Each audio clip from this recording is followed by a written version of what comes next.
Welcome to the Mad Singers Management Podcast from madsingers.com, where entrepreneurs and business managers learn and share. If you like the show, don't forget to leave a review.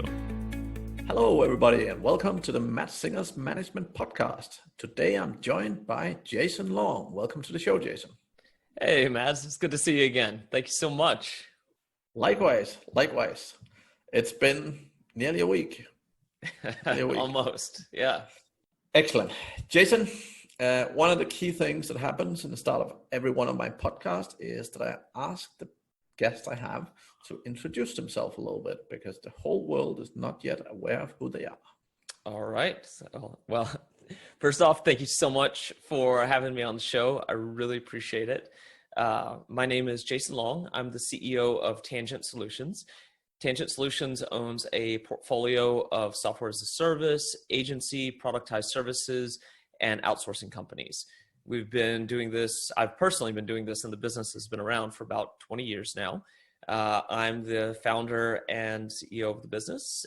We own businesses in industries such as consulting, outsourcing, obviously, healthcare. It's been a whole bunch of different things, development tools, etc.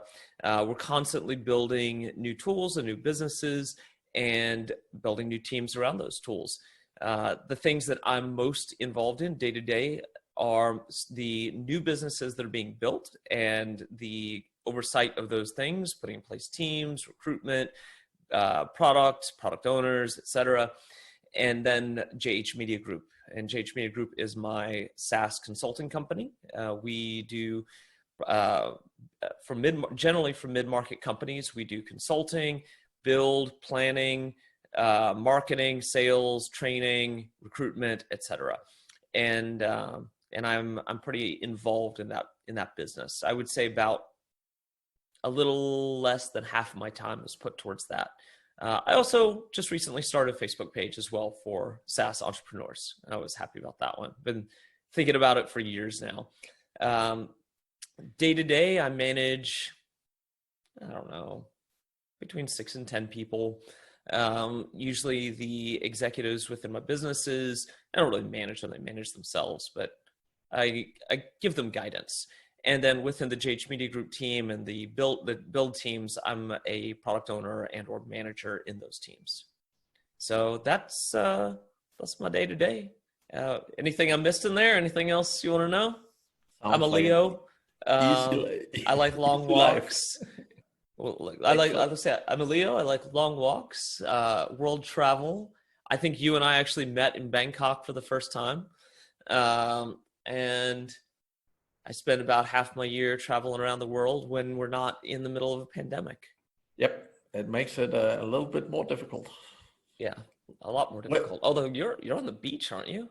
No, I wish I am. I'm sitting on the 43rd floor in Saigon in Vietnam. So. Oh, I thought you were on the beach in Saigon. No beach in sight, unfortunately. Oh, unfortunate. Okay. Right, Jason.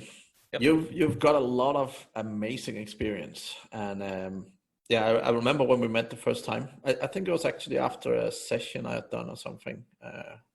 I'd probably been talking about some kind of management stuff, and yeah, I think you were talking about disc tests. Right, disc. Yeah, yep. That sounds like me. Right. Jason, one of the cool things I want to throw in the face of all of my guests is always this question of how do you look at management, or what is management to you, and how do you kind of look at this whole thing? So what's kind of your philosophy or your view on management, if you will? Okay, let's see. I think management from the top level is all about having the right people. And my feeling is that a CEO really only does two things.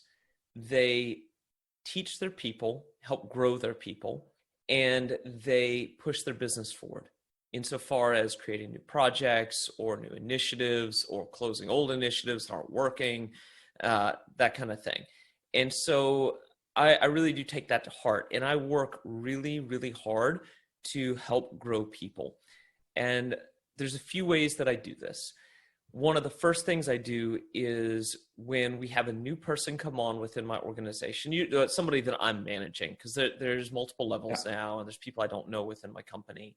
And the company is set up in such a way that, we own this business, but that business has a CEO, and then they have multiple levels. So I don't know the people or work with the people that work with that CEO or with their teams.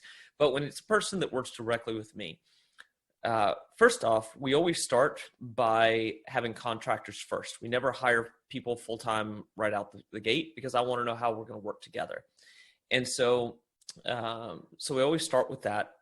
But even in the first conversation with those contractors, I talk about goals alignment, because I have a strong philosophy of goals alignment. I believe that this company, that the people will work very, very hard if their personal goals are aligned with the business's goals. And so that first conversation, the first time that they come to work, is all about, what are your personal goals in life? Not necessarily in business. Business may be a part of that, but in life. And I want to know what you want to accomplish. And then I make it my personal goal and the business's goal to help you accomplish those goals.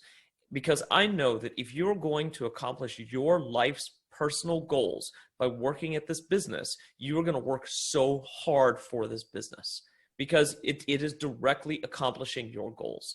So we actually sit down, we talk about, what are those goals? How can you accomplish it? And they're all over the place. We have a fairly, I would say, loose, kind of a startup mentality with this business. It's very loose. We don't have a time off. There's no policy about time off. There's no policy about really anything. If you want time off, you just take it. I don't really care. As long as your meetings are getting done, your projects are getting done, you're profitable, you're making you're doing the things you said you're going to do. There's a lot of things having to do with that within the business. Goals alignment. There's a lot to be said about that. We have a whole process for that. And then also, I'm really big on everybody works for themselves. And what I mean by that is we never accept anybody here saying, I work for Jason or I work for the man. Those are there's non-negotiable. They are not acceptable, because everybody here is a badass. And everybody here works here because they want to be here. There's no in between on that. We are lucky to have every single person we have. And if anybody ever feels like that's not the case, then we have a conversation about that and we address it immediately. So everybody works for themselves. Whether you're working for somebody else or not, you work for yourself. And my feeling behind that is that when you work for somebody else, you're trading off flexibility for security. And if you work for, if you're working for yourself, you're trading off security for flexibility. And that's, coming into this business, we have this conversation with everybody that is that trade-off. You're making that decision. You're not working for me. You're not working for this business. You're a teammate here. We're very clear about everyone here is a teammate. We work together. We don't have low-level people here. Everybody here is really, knows what they're doing. Even people that are quote unquote low level are, doing more menial tasks or tasks that I would not necessarily want to do, doesn't mean that they don't want to do those things. Just because somebody else here thinks that it's a menial task doesn't mean that that person who's doing it doesn't want to be doing it, because we have different kinds of people that want to accomplish different kinds of things. So everybody here is working for themselves. So those are two fundamental aspects of my philosophy of management that I think have a huge impact on the growth and success of the business. One other thing I say, by the way, about all of this when I have that initial meeting is that we talk about the respect we give to everyone here. And part of that is everybody makes mistakes, and no one here has made more mistakes than me.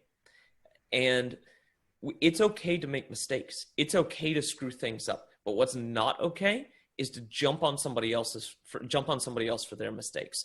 As long as that's not somebody who's making mistakes all the time or like really screwing stuff up, but that's a different story. But if somebody makes one mistake, it's not okay to just jump down their throat on that stuff. And we'll jump on you if you do that. Like, that's not okay. So we have a very respectful and tight-knit group. And you know what? Now that I'm on a roll, I might as well keep on going. So I knew a long time, this company used to be like, I used to be directly over like 30 people in JH Media Group. And I knew I didn't want to do that anymore. We had a lot of stress and a lot of problems. I had a business partner that he and I clashed in a lot of places. He, by the way, great guy, fantastic guy. Now is one of the CEOs and one of the other businesses that I'm a part owner. It's he and I and some investors. And he's like, this was years and years ago. He is super smart, amazing guy, great CEO, but we were young, we were in our early 20s, and we fought all the time. That was my little monologue on leadership philosophy, though. I hope this was helpful. Excellent. Yeah, it sounds super exciting. I mean, I think, the way you described how you actually manage people was super interesting. I don't think I've ever heard anyone talk about it like that. And the way you were sort of saying that everyone works for themselves and so on, that was super interesting, fairly unique concept. So I really like the sound of that. And how does people take it? Like how does people? I think they take it well. Oh, I remember what I was going to say is that I knew 10 years ago that when the company became bigger and more fragmented, fragmented in that there were multiple layers of management. And because Jeremy and I were arguing about things, that I didn't want to do that anymore. I wanted to have a tight-knit team where I knew everybody, the people that I worked with directly. So like I said, I have businesses where I don't know the people there, but I know the executive in that business or the executives in those businesses.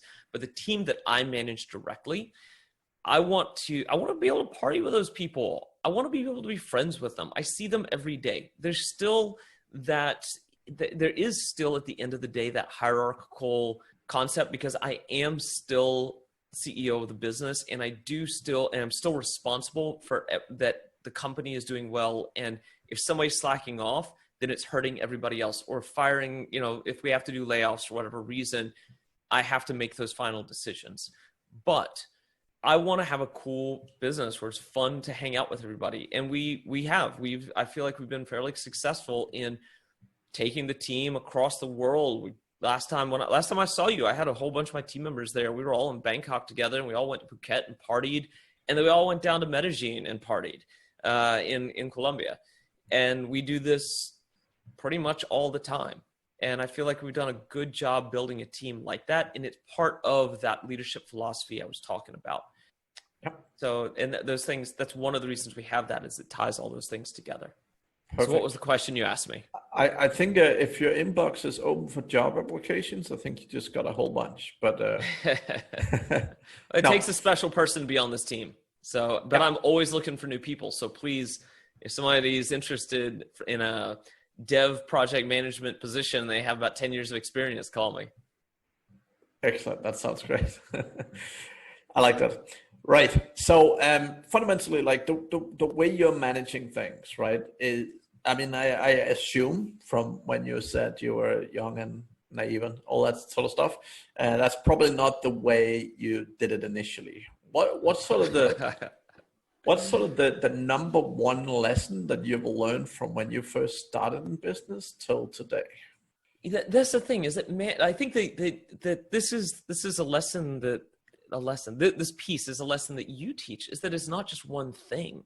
It's so many things. It's how you interact with people day to day. It's every time you have a conversation. It's the way you organize things. It's the way that you deal with people. It's not getting upset about things that might have made me upset before. It's understanding that the way I do things isn't always the right way, or isn't always the best way, or just because I think it is the best way doesn't mean that it's not. It has to be that way.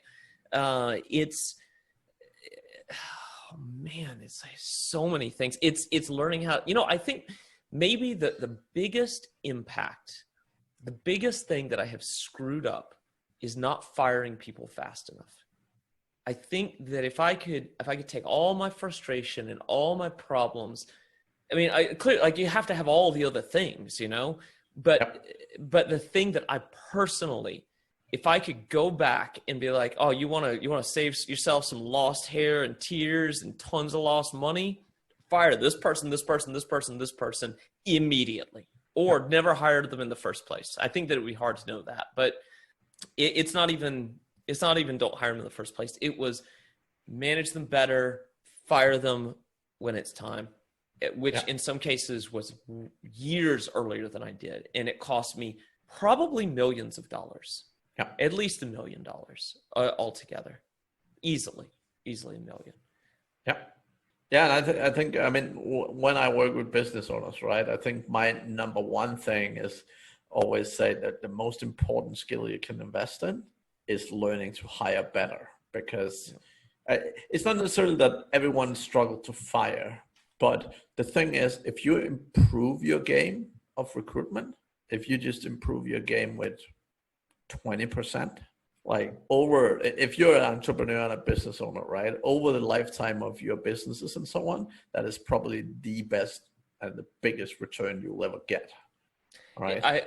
I can definitely see that. I'm thinking through those hiring decisions that really took me for a ride, and some of them, it was process problems on my part, especially earlier on in sales, that I didn't know how to manage a sales team, because I have a much different personality than most sales people do.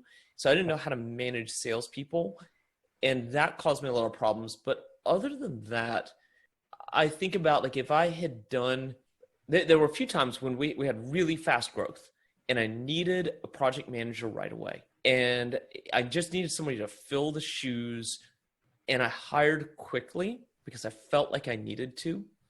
And if I had taken an extra week, just 1 week, to interview 3 or 4 more people, I wouldn't have hired the person I hired or the people I hired. And that would have saved me so much stress,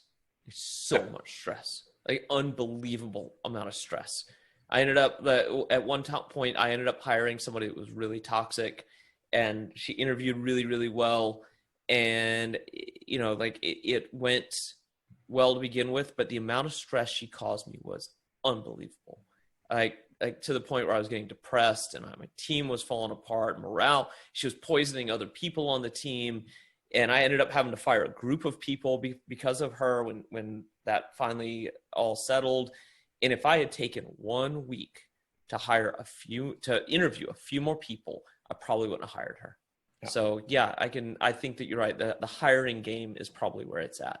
And what I would also say, so exactly what you just allude to is also a big point, right? So many people, and it's not just because they're in a rush, sometimes it is, but it's also because often they put out like a job and they're like, oh, I need to hire one of these people.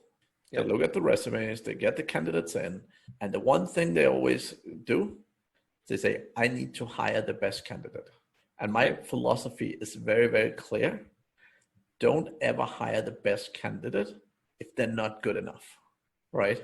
Yep. So one of the key things is, just because a certain amount of people applied for a job doesn't automatically make one of them good enough to get it, right? And one of the most critical things as a business owner to learn is knowing when the person is good enough and when you're basically just trying to help yourself out of a tough situation, manpower-wise, right? Because if you can learn to make those choices a tiny bit better, you will save yourself so many headaches. And by the way, this happened in major, large corporations. It happens in small, tiny businesses. It happens everywhere. I see it consistently everywhere, right? But learning to take that extra time, learning to actually look at, am I very, very, very confident that this person will be an absolute success in this role, right? Yeah. I think that's a great piece of advice. If you're not, don't hire them, right? Yeah. And back to your point, like most people, they're often sitting around, they're desperate, there's new stuff coming in, there's like, oh, we have to find a way to do this, and they do it out of desperation. And hiring out of desperation, I mean, sometimes you're desperate and you see the right person, amazing. But if it's not the right person, know it. And deal with it. I would say that now that I'm thinking about it, so many of the poor hiring decisions I've made have been in times where it was in a time of growth and we needed somebody to fill the spot, and we picked the first best one that we could, which sometimes was just the only one that we could. And you know what? Sometimes it crushed that growth. And sometimes it's really sad because I feel like we could have done so good in some of those situations and we just didn't. It's really frustrating. But that's also kind of part of the learning curve from that was that we only hire contractors to start. If you can't work with us on some small projects first and so we can get to see how you do on these projects and how you take them on and how you work with different team members and all of that, then we're probably not going to hire you right out either. I think it cuts our possibilities sometimes because they're really good people that need a full-time job. But at this point, we've done really well with this strategy. And every time over the last 4 or 5 years now that we've just made a straight hire, I've regretted it. And every time that we've hired a contractor to start, the contractors that are great continue on and we keep using them, and that's fantastic. And the ones that are not great stop getting hours from the team, they stop getting requests for work, and they disappear. And you can tell the people that are great really fast because they're all of a sudden they're full time. Yeah, like you're giving them 50 hours of work per week and they're telling you to stop. And they're doing a fantastic job, and the team is asking if we can bring them on for more. And the ones that are just okay, they just kind of disappear one day. Yeah, that makes a lot of sense. I mean, traditionally, I generally advocate the other option, right? But I'm still like, when you hire people, generally try and have very, very clear goals for them, right? So when they get hired, they need to have some very, very clear goals of what they need to achieve to be a success, right? So we, like in most of my companies, we always work with these trial periods and so on. And I think making sure that people are very clear on what success looks like is critical to get the best performance out, right? But at the same time, I love the way you're thinking about it, because I think it might be different in depth, but yeah. Well, I mean, my team is not just, we are a lot of development, but so I actually have a slightly different approach on it. Two things. Yeah. First off, what I'm looking for is great people. I'm looking for amazing people that are smart and driven and detail oriented and or sometimes not, depends on what they're doing, but I'm looking for great people. And sometimes I find great people and I know that I have needs in the business, and we will not hire them with particular roles in mind. We know that we have X, Y, and Z roles that need to get filled, but what I want to do is I want them to pick for themselves what they want to do. I want them to try out 3 or 4 different things and tell me, like, oh, I really like this, I really don't like that. And I've found a lot of success in that. I've had people that we've hired initially thinking they were going to be a project manager, and they moved over to a sales position. Or initially thinking they were going to be a developer, and they moved over to a project management position. Or thinking that they were going to be a lead gen person, and me moving over to a community management position. And I've actually found, I wouldn't say it's successful every time, but this approach with hiring these contractors first and kind of trying them out, if they're great people, they're generally going to be successful in, I wouldn't say any role. Like, you're not going to put a developer in an accounting position.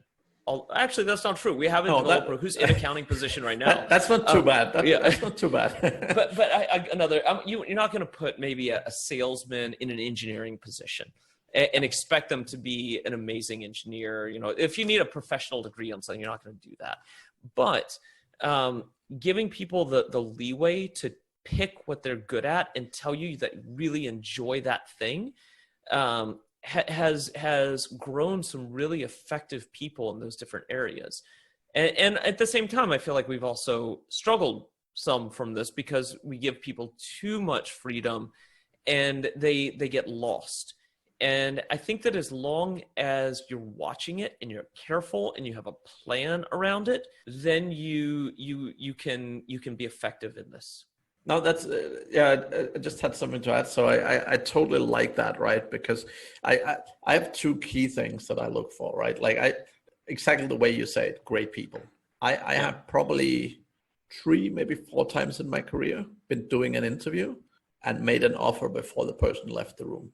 Yep. And I've done that because sometimes you just, I mean, particularly when you've been doing a lot of interviews and interviewed a lot of people, right? Sometimes you just find someone and you're like, I'm not going to let that person walk out the door. But I would say actually I mean, when I look at my top 3 hires of all times, I mean, one of them was a HR manager that I hired into a marketing role, and she had no experience with marketing whatsoever. And she was probably one of my favorite hires.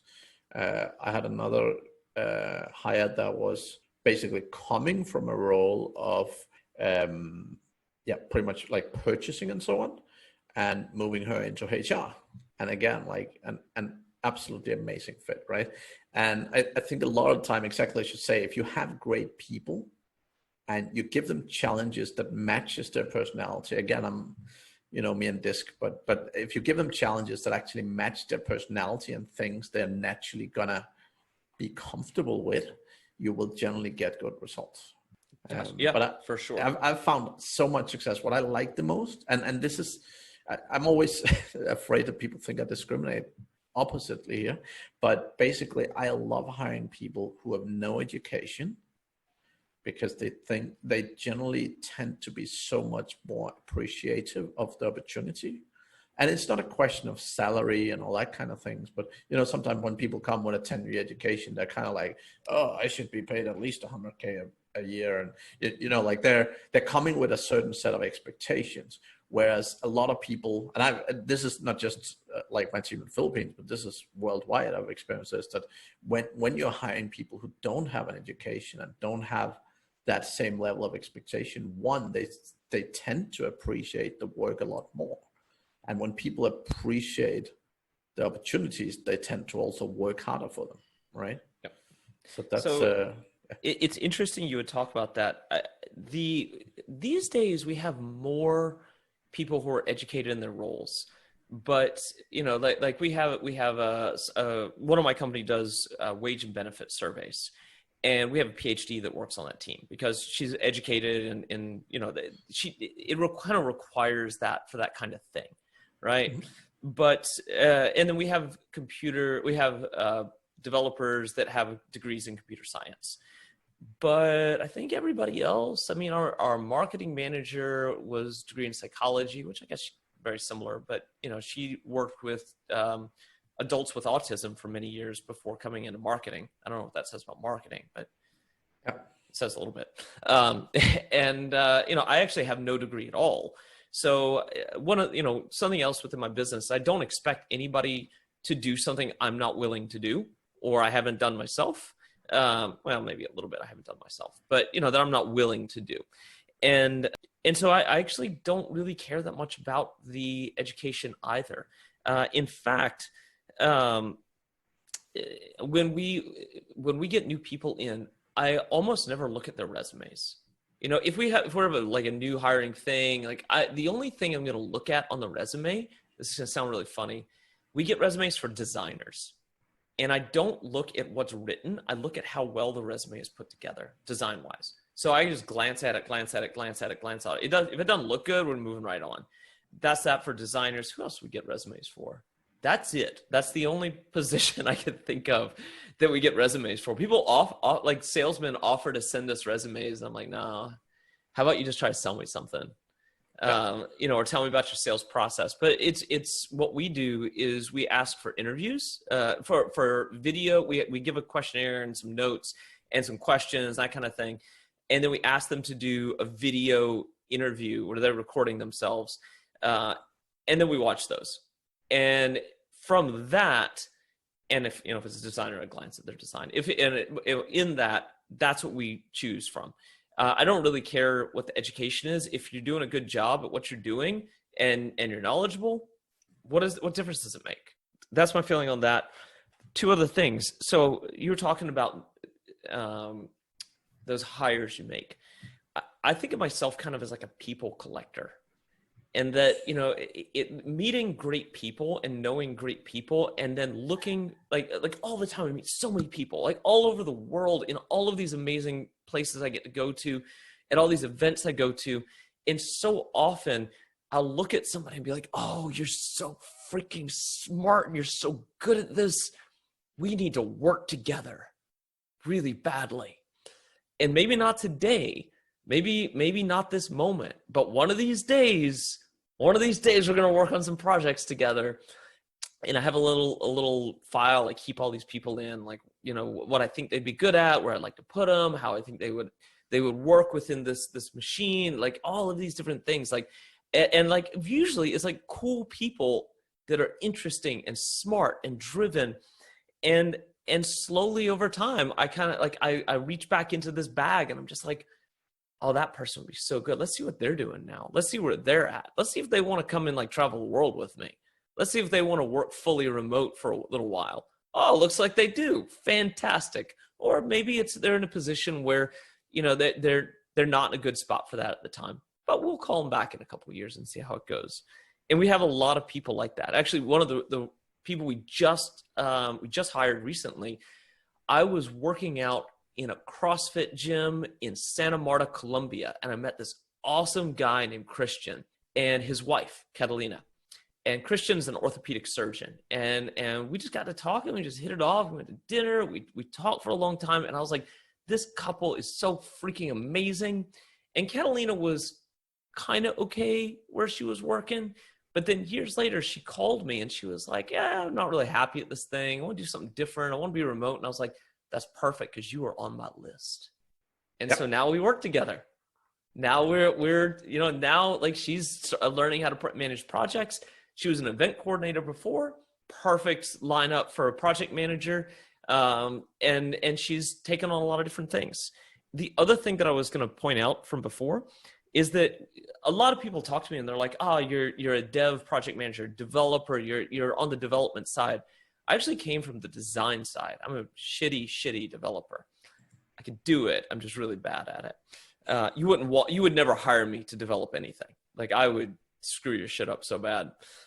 My companies are in scope of work development, consulting, surveying, healthcare, ADA compliance, and mapping. So all of these things have a technical component, but we have to know all of those different industries, which is not, I mean, like I said, we build software systems, but personally, other than being, like, I am very knowledgeable on software development and process management and all of that. But it's a lot about being in that industry, not being a quote unquote tech guy. I see myself more as a businessman than a tech person, but a businessman with a specialization in dev project management. Yeah, I like that. I mean, I totally agree with you with the people thing, right? So I usually call the bench. So basically, you always have people on the bench ready. And I mean, when people ask me now, like it's so funny. Like, very often I do like consultancy session with a client. You know, we sit going through the problems, and they're like, "Yeah, I need to hire this person," and I'm like, "Great, I know someone. Let's call them right now." And they're like, "Yep. Well, you know someone like right now?" And I'm like, I know plenty of people right now. And the same way, like I always say, like, you know, if I need to start a 100-man company tomorrow, like I could fill it with people that I've connected with, that I've met, and exactly like the way you say it, like, you know, some people I've worked with in previous businesses, some people just, you know, you've met in random occasions and so on, but you always keep track of great people, right? And it's always why I say, like, if you need a job, the number one thing to do is networking, because there's no better way to actually get a job, right? Yep. I have one other quick note. I feel like I'm a little scattered today, but something else about that leadership philosophy that I forgot to mention. When we have that first kind of onboarding conversation with people that I manage directly, something that I think is really important for CEOs and really important for new entrepreneurs especially, is to remember that you can't hold on to people. that everything has a season and everything has a time. And those goals, those personal and business goals, are only aligned for a certain amount of time, forever, for everyone, for all the time. There are people where it is aligned for a very long time, but I like to try to build my businesses to be great businesses to be from. That, people, it's great if this is a place where people got their start, where they learned a whole lot, they moved on. You and I talked about this the other day, where I have a problem with Amazon and Google headhunting my people all the time. I feel like I'm on a target list. But it's fine because, if Google comes in and offers somebody $300,000 to work for them, I tell them to go. And I think it's really important to tell people that that's okay. That at a certain point when your goals no longer align, to come and talk to me, and we can either try to figure out how to make them align. And if it's not, that's cool. If we work together and we've had a great time doing this thing, I will help you find that next job. I'm so excited for that. Not because I'm excited to lose you, but because I understand that if you're not happy here or I'm not meeting your goals, it's no longer the right place to be for you. And so I think it's really important because people try to hold on to people and it doesn't make things better. It just makes things bad. They always think it's only about finance, right? They're like, oh, I'll give you more money. I'll all this stuff. And sometimes you end up keeping them for a short period of time, but it ended up being horrible, right? Exactly. It's not the right way to hold on to people. So yep. Yeah, no, I totally agree. And I think the way I look at it, right? Like if you're running I'm from Europe, so we do a lot of soccer and stuff. But if you're running a soccer club, right? Like unless you're at the top of the top, you're basically forced to sell your best players. Now, your game is not to hold on to your best players their whole life. Your game is develop people to become so good that other people will buy them for astronomically much money. Now, as a business owner, you don't physically sell your people. But the thing is, the way your people get to the level of being worth significant amount of money for other people is by them achieving amazing things with you, right? Yep. So you giving them the opportunity to learn amazing skills, foster amazing skills is the essence, right? And just like you say, like I've had plenty of people come to me and say like, oh, they kind of come crawling in and like, boss, I got a job offer and, it's a really good one. And I'm like, great, like let's work on it, right? And I'm not saying that, but in the end of the day, I always try never to display that, because again, it's a selfish feeling and it's a self emotion more than anything else, right? And I'm always I always spend a lot of energy working on my controlling emotions and that kind of thing, right? But I think when you can learn to do that, when you can learn to really be truly happy for other people, I think again you make so much better employer, and you make people want to stay with you much longer. We've definitely had situations where people have gotten job offers for a lot of money, not a lot, but a lot more than we were paying them. And, my response was like, dude, if they're going to pay you that much money, you should go take it. Like, like I know where you are in your life, in your personal life. And like, you have kids, you have family, they're offering you great insurance. They're giving you all the benefits you want. And then 6 months later, they come back and they're like, I tried the thing. It's a terrible company. It's a terrible structure. I didn't like the people. I didn't like this, like it just wasn't a good fit. I would really like my job back. And almost all the time, the answer is like, yeah, of course. Like that's fantastic. You're welcome home. And then the other thing about people leaving is if you've done a great job and you've been good with those people and you've been a good technically a good employer, a good teammate, you've been honest, you've been fair, you've been reasonable, you've been a good person to work with, and you've been a good team to work with and a good company to work with. Very often, when those people leave, those are your best ambassadors. The largest sales I've ever received came directly from those people. And because for the most part, the team members that I've had leave, like I said, like go on to Amazon and Google and NCR and AT&T, and it's like some huge businesses. In many of those situations, like really many, multi-million-dollar sales have come out of those, because they got there and they're like, oh, Jason and his team can solve this. I know, someone's a project manager back at JH Media Group. They know the answer to this stuff. We'll just call them. And when you work in those big businesses, money is much less of an issue in many cases if the problem is actually being solved and solved well. I think it's really important additionally to remember that becomes a sales channel for you, and a tremendously valuable one, because there's no sale. They just hand you the deal. Totally. And I would say, so one of the things that disappoint me the most, and this can be both employer and employee, when you leave a business as an employee, do not freaking burn your bridges. Yeah. All right. Yeah. It happens, and every time I see it happening, it is so sad. At the same time, I also see business owners that do things that should never happen to people because they're leaving and because they're frustrated / angry / whatever, right? And it gives you a horrible reputation. And as a business owner, like, it's not about being liked, but again, like, you're trying to hire the perfect employee. They accidentally know someone that used to work for you, and they're like, oh yeah, that guy's a horrible guy, don't go work for him. And suddenly you're missing out employees, or that could be deals like you were talking about, etc. Right?